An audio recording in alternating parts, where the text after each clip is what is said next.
Okay, ഈ ഒരു question മെൻസുറേഷനെ base ചെയ്തിട്ടുള്ളൊരു question ആണ്.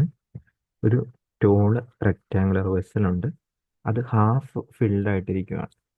ബേസിൻ്റെ ഡയമെൻഷൻ എന്ന് പറയുന്നത് 62x45 ആണ്.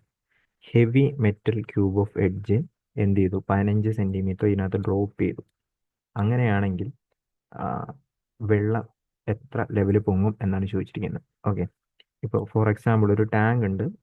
ആ ടാങ്കിൻ്റെ ഡയമെൻഷൻസ്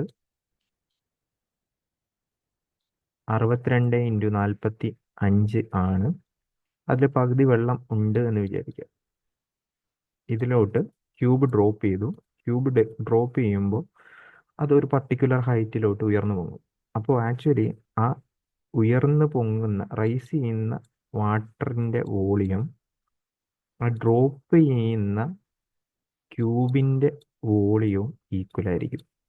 എങ്കിൽ മാത്രമേ എന്ത് ചെയ്യുള്ളൂ, മീൻസ് അത്രയും ഹൈറ്റിൽ അത്രയും വോളിയത്തിലായിരിക്കും അത് പൊങ്ങുന്നത്. ഓക്കെ, അപ്പോൾ ഈ വെള്ളം ഉയർന്നു പൊങ്ങുമ്പോൾ അത് ഈ പറയുന്ന ക്യൂബോയിഡൽ ഷേപ്പിലായിരിക്കും ഉയർന്നു പോകുന്നത്.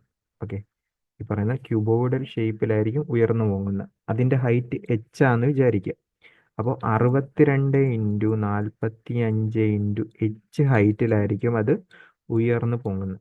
ഓക്കെ, ദെൻ 15x15x15 ആയിരിക്കും ക്യൂബിൻ്റെ വോളിയം. അതിൽ നിന്ന് നമ്മൾ ഹൈറ്റ് കണ്ടുപിടിച്ച് കഴിഞ്ഞാൽ 15x15x15 ഡിവൈഡഡ് ബൈ 62x45. ഇത് തമ്മിൽ കട്ട് ചെയ്ത് പോയി 3 വരും. ഇത് തമ്മിൽ കട്ട് ചെയ്ത് പോയിട്ട് 5 വരും. സോ 75/62 ഇതിലെ അപ്രോക്സിമേറ്റ് വാല്യൂ ആയിരുന്നു ആൻസർ ആയിട്ട് വന്നിരുന്നത്.